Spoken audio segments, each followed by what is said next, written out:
Bonjour à tous. Au milieu de l'automne, chaque année, le réflexe est le même, reculer les horloges d'une heure. 60 petites minutes avec des conséquences graves pour les piétons. Et aussi surprenant que cela puisse paraître, le nombre d'accidents explose pendant l'heure de pointe, plus 47% d'accidents avec piétons comparé à l'été.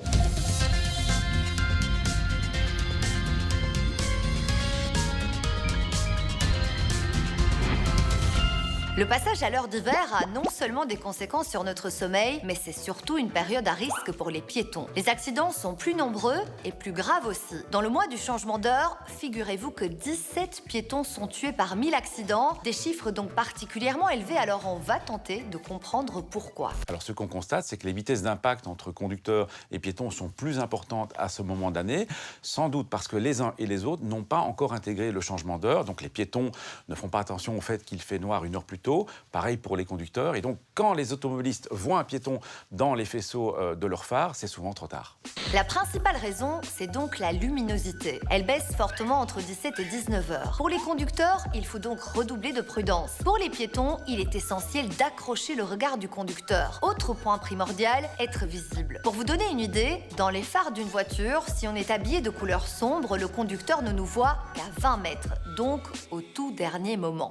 Concrètement, comment être le plus visible possible de jour et de nuit et quelle matière choisir pour un piéton? Pour être visible pendant la journée, il faut avoir les matières fluorescentes pour être visible pendant la nuit. Il y a une combinaison, par exemple la veste de sécurité, qui est de matière jaune, très visible pendant la journée, et la matière grise, la bande grise sur la veste, qui sont réfléchissantes pour la nuit.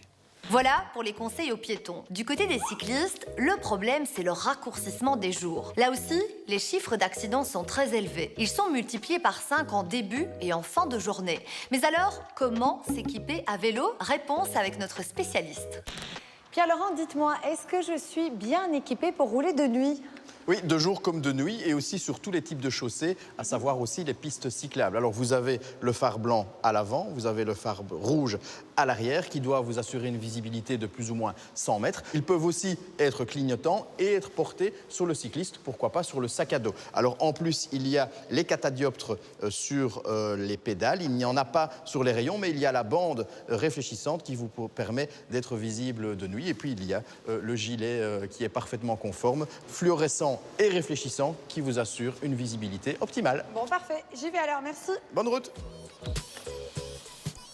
Vous l'avez vu dans cette émission, le changement d'heure tue sur les routes. Les accidents impliquant un piéton sont plus nombreux et plus graves aussi. Pour les automobilistes, il faut donc rester vigilant et concentré. Du côté des piétons, il faut s'habiller avec des vêtements clairs, utiliser des bandes réfléchissantes sur votre sac par exemple, ou encore établir toujours un contact visuel avec l'automobiliste. Du côté des cyclistes, pour éviter le risque d'accident, les phares doivent être blancs à l'avant, rouges à l'arrière. Si possible, rajoutez aussi des lumières clignotantes sur votre sac ou encore sur votre front. Si vous avez des questions, n'hésitez pas à contacter nous sur les réseaux sociaux. À la semaine prochaine et d'ici là, bonne route!